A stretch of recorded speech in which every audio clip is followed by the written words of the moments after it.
Is that time on Thursday? It is Geek Speak, and today my name is Valen. I work at Seymour Digital Media, where we focus on search engine marketing. And today I'm joined with. Hi.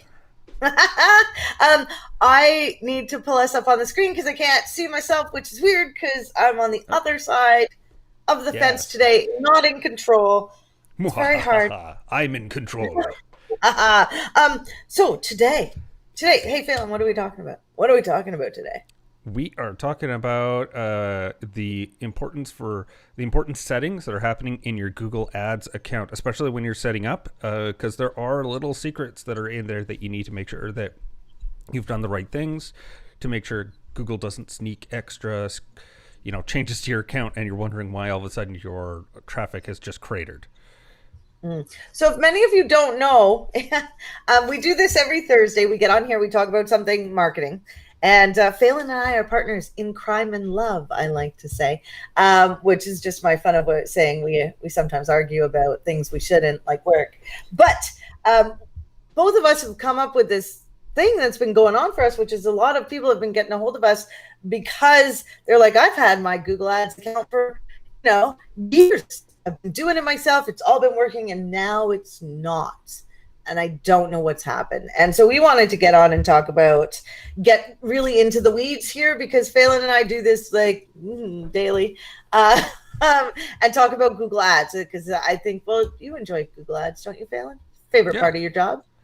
Yeah. Yeah, it's definitely one where it's pretty essential to our business, and it's definitely one that is super powerful for us to help clients get leads and traffic to their website. And we teach this, don't we? We do. Yes, Yes. I'm going to be teaching this next week in our class. They don't know yet, but we're actually going to show them the settings, which we can't show you today, but we can tell you them so you can go look, and we can even tell you where to look. But I wanted to first touch on opt-in versus opt-out because that is like a thing when it comes to Facebook or Google. Facebook and Google probably. Is it Facebook and Google? No. Yes. Well, yeah, the Facebook isn't. This particular one that we're thinking of is auto applying changes to your campaigns, and Google's made it very confusing as both having one that is opt in and another section that is opt out. So this is why we're starting off here as the entry point. We can't hear you, Pip. You're mute. Sorry, I was trying to pull myself up on the screen over here, and then I got all excited because I find it really frustrating, the opt-in versus opt-out. Not only am I slightly dyslexic, so I get confused sometimes about them, but Google keeps changing the settings, and so we found that what is it, Phelan? There's our classic one. So one of the buttons, levers that you need to push, that is one of the most important that almost everybody misses unless you're a Google Ads specialist, is in the account settings, the auto updates for ads, right? Well, it's auto apply the recommendations. So there's going to be the recommendation. So it's only recommendations for ads. It's changed. Yes. Yeah. And yes, that's right. That's why and I swear that they did this intentionally, where they do one is opt in, one's opt out, because you'll get tripped up on which one you're already signed into. And so they make it easier for them. But you're right. There is the opt in. So meaning that you have to affirmatively say, I want you to do this. They won't do it by default. And that one will change things like your budget.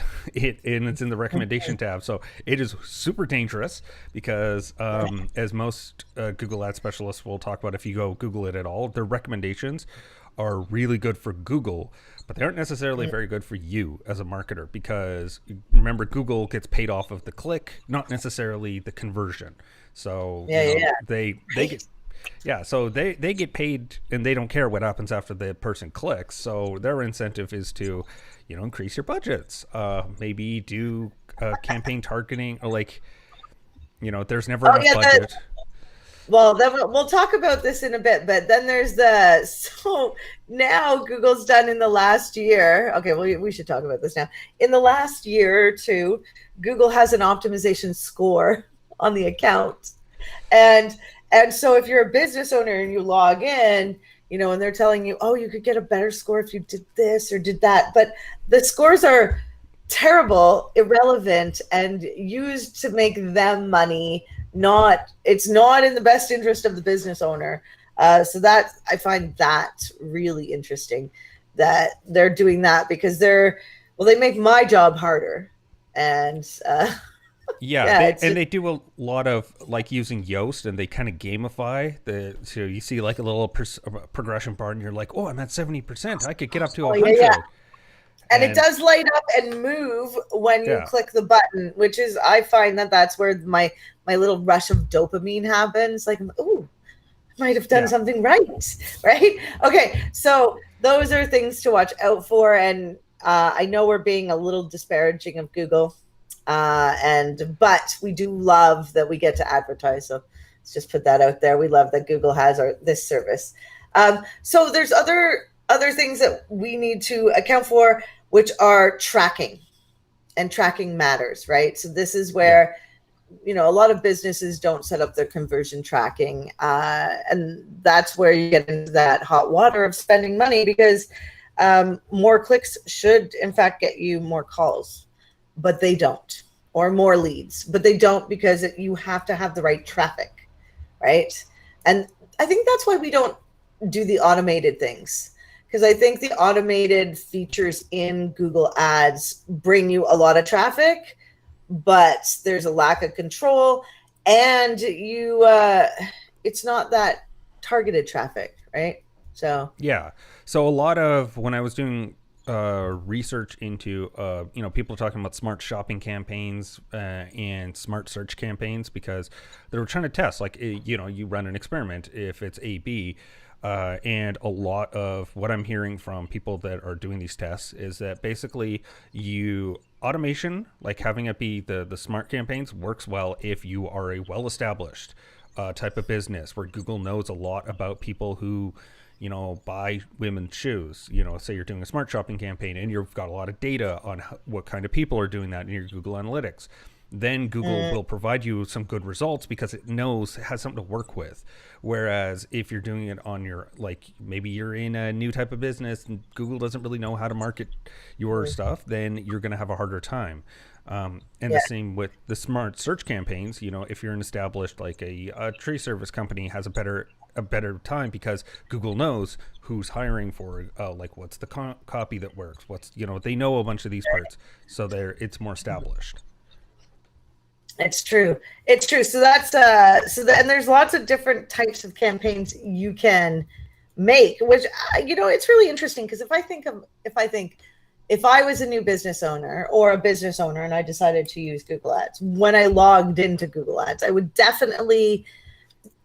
be following their instruction, which would lead me to make a smart campaign, which I'm getting my feet wet, but I end up spending money and I don't know what I get back, and it could be working and I don't know. And this is where advertising changes. Like when business owners start focusing on, did they click on my phone number? Did they come to my website and do the action I want them to do? If they did not do that action, then I need to fix something.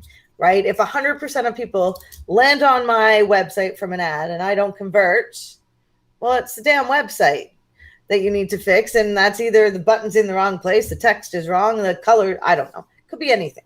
But yeah, I just went off on a tangent. I am sorry. I am so passionate about Google Ads, and I just, I hate that Google doesn't help business owners here. And I love doing Google Ads, but I wish Google would help business owners understand that it is probably in if they have more than $500 to spend, it's probably in their best interest to talk to some specialist somewhere, right? Yeah. Besides Google. Yeah, it's definitely been in the last while where Google has been trying to help people who are new to Google Ads to get them onto the platform and make it easier.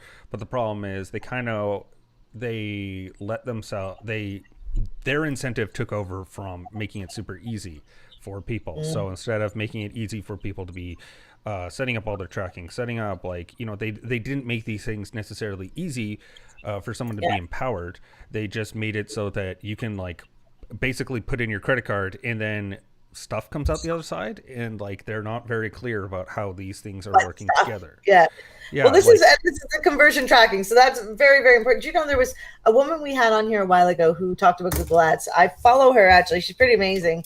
And she did a correlation. Her article was on a correlation between Google's income earnings and changes they make to Google Ads. So there's that. That was, and maybe that's true. The other things besides conversion tracking, so I think that's probably huge on my list of things to contend with. And then there's the campaign settings. This is a just really simple thing. So after we deal with all the account settings, then there's the individual campaign settings. And there's one thing that I think button that should always be clicked off. Two, actually. It's the network, Google's network, and what is it? The partners. There's and you turn those off because you only search use network those and the display network are the two that you would turn off. Now you do that if it's text ads. Yes, if it's text ads, always been the way. Yeah, the only exception to this is if you are doing shopping campaigns, then I would recommend the search partners be turned on, but not the display network. So, and if you're doing display, that's when you use the display network. And I think the reason Google groups all of these together is so that you don't see where your spend is, because we don't convert. You convert on Google. You don't necessarily convert on their search partners, right? Yeah, really good.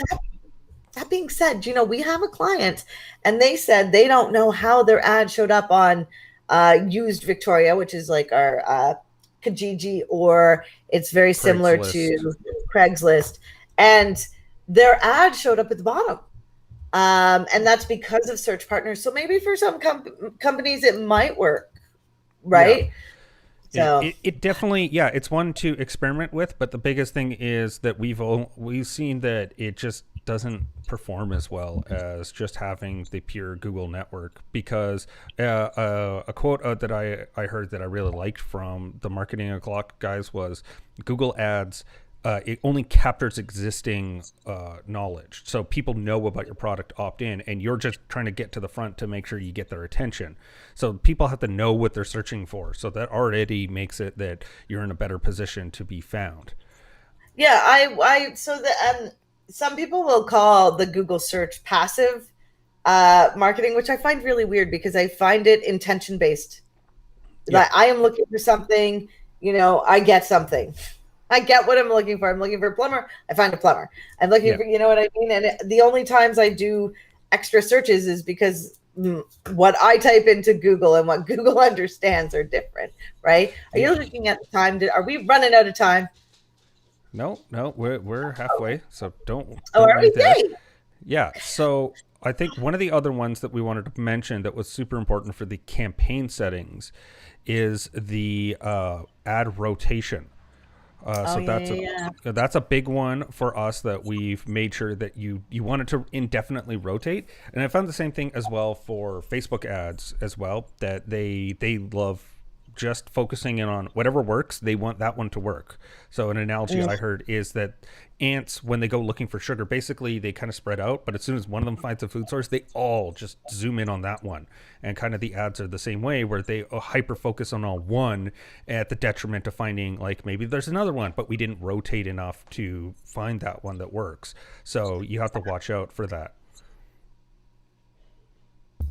Yeah, isn't that interesting? Because we turn off, so that's an automation feature. And I mean, if you're not, but I think if you're not going to pay attention to the account all the time, if you're not in there weekly and that's not part of your optimization strategy, that is another thing. Business owners don't seem to, you don't just, so I don't work in Facebook ads as much as you do, but I know in Google ads that it is not a set it and forget it. It is like optimization is the account should get better over time, right? Yeah. More conversion should happen over time because you find the right little, like, I don't know, string to follow. Yeah, I it's like definitely you can't set it and forget it, especially at the start because it's all new. What's going on with the campaign? As it sort of levels out, then you can spend less time. You have that opportunity, but it's definitely at the start. You got to be keeping an eye on it because you can have a setting gone wrong. You can have a conversion tracking not set up correctly. You need to be keeping an eye on this. I don't even think, I think in the future, I mean, because you're constantly right now, I mean, the constant things we're doing are, making sure that the display ads aren't showing up on apps, making sure that, we're optimizing the ad groups and ads and keywords. Like, we're in there weekly, not daily. Mind you, I do like it. So I think that feature, I don't think you'd bother with that feature if you weren't in there all the time, right? Yeah. Yeah, it's so the optimization Or rotation one. testing. Well, yeah, unless because you have to be in there more often than not to Yeah, optimize your ads for that to work. So if you're gonna be in there once a month, I would not, and you don't know how to optimize the account, I would say just leave it on best rotating, and then when you're ready to hire an expert, they'll fix it. Right? yeah. It's definitely one. Yeah, I would. The only thing that makes the other thing that makes me think of is that if you have it rotate indefinitely for a month, so that Google cycles through all your ads, then you can go to optimize for best. So that way you know that Google's shown them all, and then you're like, okay, now that you've shown them all, to optimize for the best one. Yeah. So we have a question from Rodney. Ooh, hi, Rodney. Yeah, hi Rodney, and it's what's your recommended dollar spend for a brand new account until they get the settings locked in to be profitable? For example, like a local business. Yeah. Okay, that's a really good question. Phelan, Phelan and I will both give you answers. How about that? Yeah, Phelan, you want me to go first? sure. Yeah, Yeah, I think so. And so we listen to the Paid Search podcast. I would highly suggest those guys. They're pretty cool. And, I struggled with this to answer this question because we have accounts that local businesses that spend a little, and we have some that spend a lot more. And the reality is a business owner can spend as much as they want. The amount they spend is going to correlate or relate to what they get as an outcome. So it'll just take longer if they have a small budget, right? If you have a larger budget, you'll be able to ramp up, you'll be able to get more data, more information, and then learn more faster. So, I wouldn't say less than, $100 a month. And we don't work with anybody that would spend that little. $200 a month, maybe 250, 300, but that's like a good starting point for a business, I think. Yeah. And that's yeah, slow conversions yeah. are going to That would. happen that way.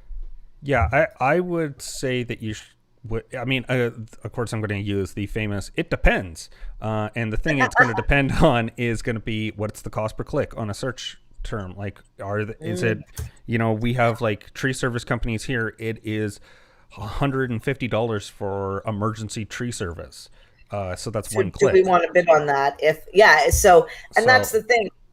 Yeah. and then the other thing is, are you going to pair that with display ads, which have I think 20 cents to 30 cents a cost per click, and are you incorporating those because you can do both of them running simultaneously, which I would recommend doing.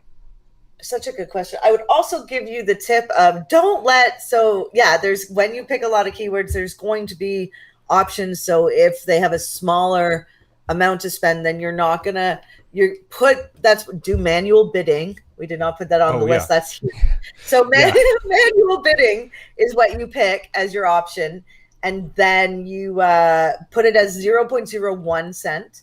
And then it'll tell you how much it costs per click in your account. And then you can decide on, is it worth it? Like, because another thing that's going to make you make a judgment on, is it worth it to spend that on a click is what is the service. So if I have a carpet cleaning business and they have, $200, let's say, a month, right?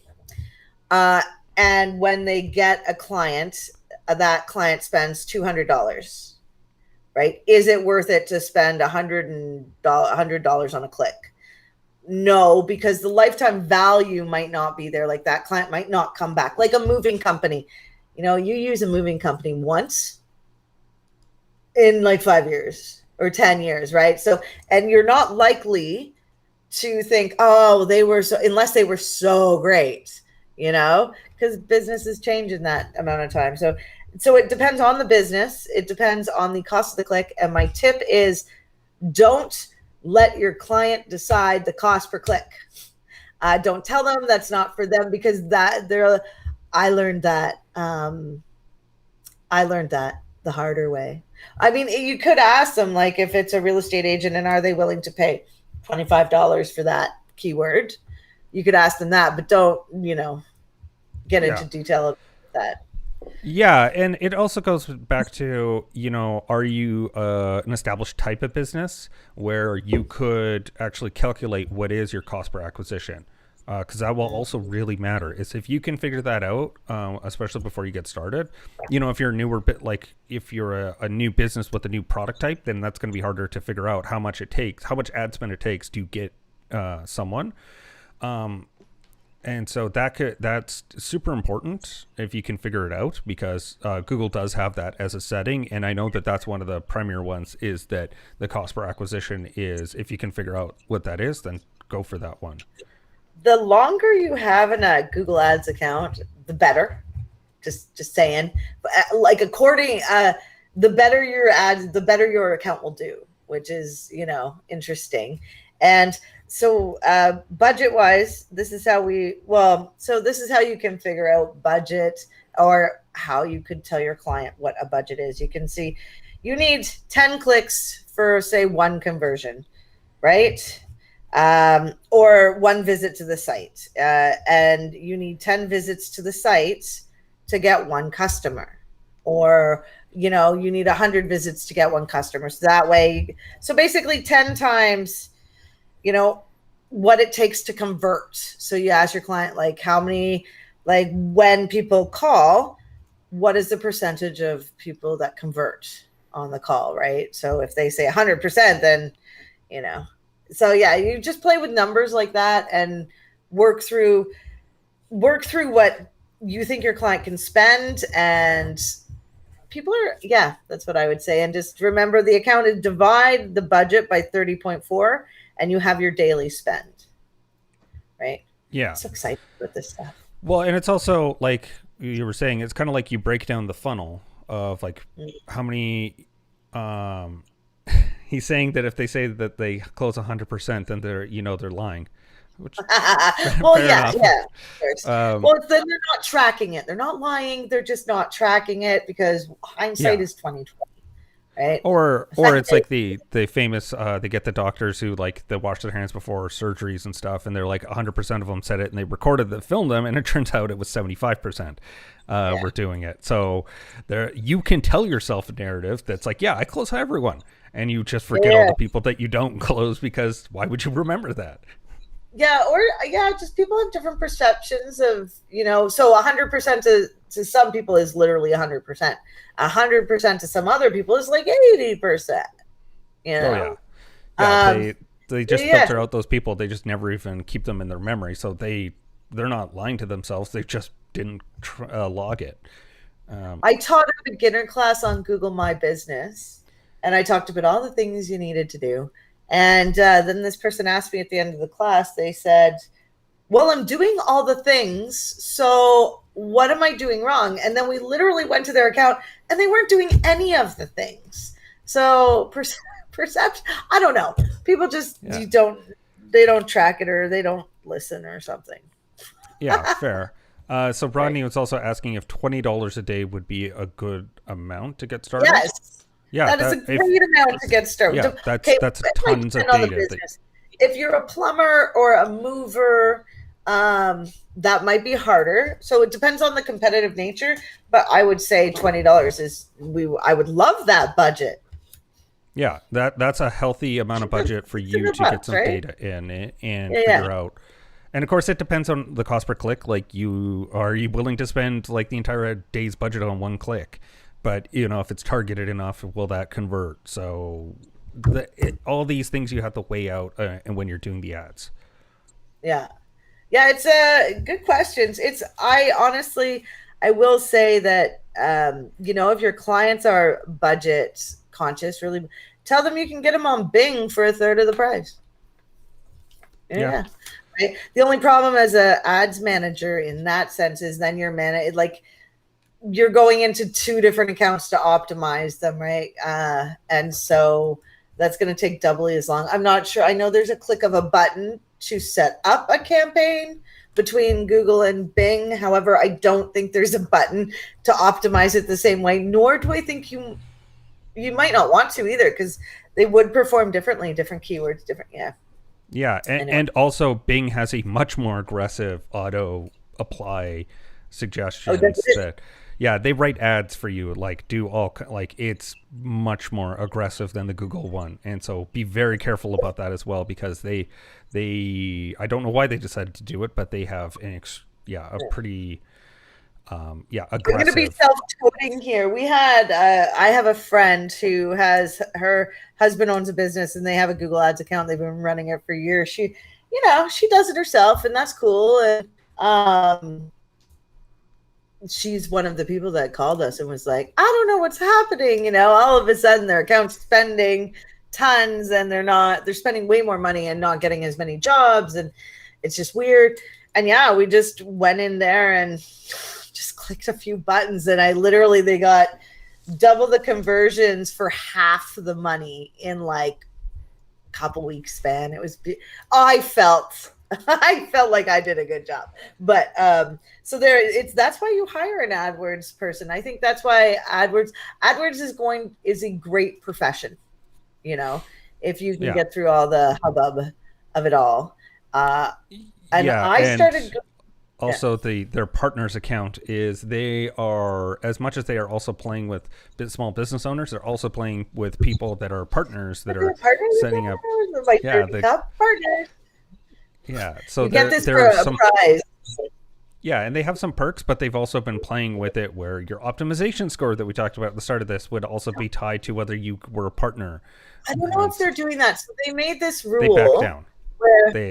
Did they back down? Oh, yeah. Where they were going to take away our badges if we didn't comply with that stupid sign in your optimization score. So basically, the way you get a better optimization score on your account inside Google is you up your bids, you do everything they want, and spend more money. And I'm glad they backed down, because I wasn't going to. I want to do better for my clients than I do for Google, because Google makes a lot. My client's a small business owner, Yeah, and so, it's definitely was Google trying to throw their weight around, and I'm glad that they did back down, because it was definitely one where it was needless, and they were they were getting very big for their britches. Yeah. Well, they're getting so big that they are separating things out. And I mean, this industry, the great thing about specializing as a marketer is that you can get really into it. Like, I met a guy a few years back that worked at Google, and he said to me, I learned something new every day. He was Google Ads in the system. And literally last week, when we logged in and Phelan's like, oh, look at this. What is this? It's a new feature. And now they have an extension for image ads that are only on desktop, Phelan? No, only on mobile. Well, they only had a preview that was mobile only. So I was, okay, I guess that they're now having like an image extension. Yeah. So just to close out here, Ronnie has a last question. It's a little off the topic, but I think we can cover it quickly. So what is our view on what is your outlook for advertising professionals as the result of IBM or artificial intelligence expanding into internet marketing? That's a really my personal opinion. I love VR, which is like AR. It's the same stuff.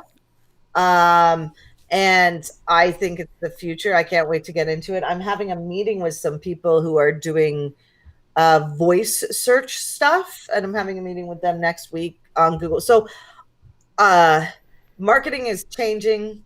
I think it's one of the greatest things about this industry is that it's so dynamic and that it benefits you if you've been in it a long time, so you can speak to the history or you have some other skill. But yeah, I dig it. I keep learning stuff. No, nobody's bored in this house. Yeah.